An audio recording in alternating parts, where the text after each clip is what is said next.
Good morning, diehards. Friday, October 12th, Boston Celtics 2018-19 season preview. The Celtics didn't have a lot of money to spend, but they're coming off a season in which they lost 2 All-Stars to injury and they were 1 game away from the NBA Finals. So there is no reason why they aren't the favorite in the East, rightfully so. They bring Kyrie Irving and Gordon Hayward back to a team that was loaded and had some young guys take huge steps in their development. There is no reason why we shouldn't be saying NBA Finals and they can take Golden State because of the way they play perimeter defense. That's how you beat the Warriors, and they have the ability to do it. I'm not making my picks yet, but I'm saying the Celtics are the power in the Eastern Conference now that LeBron James has left and gone to the Lakers. They didn't have a lot of money to spend. They brought back Marcus Smart, who was a guy I love. Smart's defense is second to none. He plays hard every possession, and I keep bringing this up. A lot of times throughout the course of an 82-game season, he makes a big play in the last 2 minutes. Whether it's taking a charge like he did against James Harden in the 20-point comeback at home against the Rockets a year ago, or he picks somebody's pocket and gets a steal that enables the Celtics to pull off a win. Love Marcus Smart. Happy he's back. I will take the off-field punching picture frames and getting hurt because when he's playing, he's a great player. To me, he's a great all-around player. Now, not a Hall of Famer, but he's a great guy that you can win with. Okay. Kyrie Irving, there's talks that he wants to stick around, that he's happy in Boston. He's a free agent at the end of the season. So hopefully they go far this year. Like I said, they're the powerhouse in the East. If they can really take this next step and be the top team in the Eastern Conference, maybe Irving sticks around. Gordon Hayward, a wing that they bring back, great shooter. He'll be back this season as his his ankle injury from a year ago is back to full strength. So they got 2 All-Stars they're adding to a great cast of characters that they already had. They drafted Robert Williams late in the first round. A lot of people thought that the Celtics got the most value. However, Williams hasn't really shown us much. He's got some off-the-field court antics, which is the reason why he fell so far in the draft. But a lot of people thought he was a top 10 talent because of his ability to play defense. He's a 6'11 center out of Texas Tech. Hopefully the Celtics can get something from him out of their development this season. Next thing I want to talk about is Terry Rozier. Celtics are in negotiations with bringing back Rozier. I don't know how he fits, guys. I really don't. They're paying Marcus Smart $13.5, $14 million. Kyrie Irving is a max player, and he's going to be a super max if they re-sign him at the end of this season. So, saying that, how much money do you pay your point guards?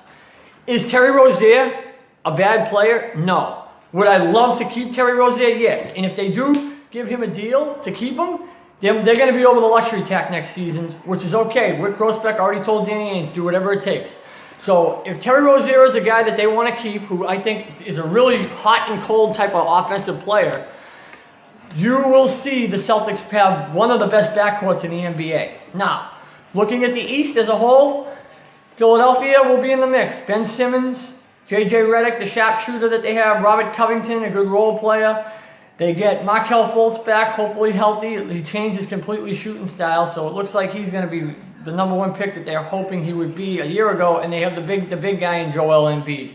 Going to be a tough team. They play opening night, looking real forward to see how that game goes. Even though it's only 1 game, I think it's a good test for the Celtics at home to show that they're the powerhouse in the East. A couple other teams to keep an eye on, the Toronto Raptors. DeMar DeRozan, we won't be watching him score 40 points on us anymore because he's now in San Antonio. They did get Kawhi Leonard for him, and they have a really good bench. So right now, I would say they're a little bit better than the Sixers. However, the Sixers have size, so that could change. Those 2 teams are 2A, 2B, if you ask me. The Celtics are 1, 2A, 2B. I like the Indiana Pacers in the Eastern Conference. I think that they could have a chance to do some good things this season. Miami Heat on the outside looking in, and the Washington Wizards are on the outside looking in. As far as the Eastern Conference, those are my top 5 teams. I believe this is the Celtics conference to lose. Even with the injuries last year, they finished 1 game away from the NBA Finals. That is such a major accomplishment. Guys like Terry Rozier, who were forced into starting roles, showed that they can play in the playoffs with success. Jaylen Brown had a monster season a year ago. He showed that he's taken the next step in his development. And the guy that had the best season out of all of them was Jason Tatum. Set a record for rookie points in the playoffs. Very high on Tatum. He's the one guy that's untouchable. I would not trade him for anyone right now. I'll be back with more. This is just the first video. I know it's a little late because we got a lot of stuff going on. Red Sox playoffs, Patriots with a huge game against Kansas City this week. You also have the Bruins who are starting to get this act together and playing some good hockey. Winners of 3 in a row. I will be talking more Celtics before Wednesday night, but I am excited. I am so excited about a Celtics team. I cannot tell you how. It's been a while since I've been this excited going into a season because I believe they have a legit chance to win this thing. You know, the Bruins have a legit chance to win this thing too, but the Celtics have an even better chance at winning this thing in the NBA Finals. Golden State, the 2 ingredients to beat them is you try to take Klay Thompson out and don't let him get you for 30, and you play good perimeter defense. Marcus Smart, Terry Rozier, even Kyrie Irving last year showed that he can play good perimeter defense. Bench guys like Shane Larkin even got some good minutes in the playoffs. That could help going forward this season as he comes back. Al Horford played like an all-star last year. His game will develop and get better, I believe, because now you got Kyrie Irving and Gordon Hayward playing with him, which was the plan last season. The sky is the limit for this team. I'll be back with more throughout the week. Celtics open up Wednesday night at home against Philadelphia on NBA opening night.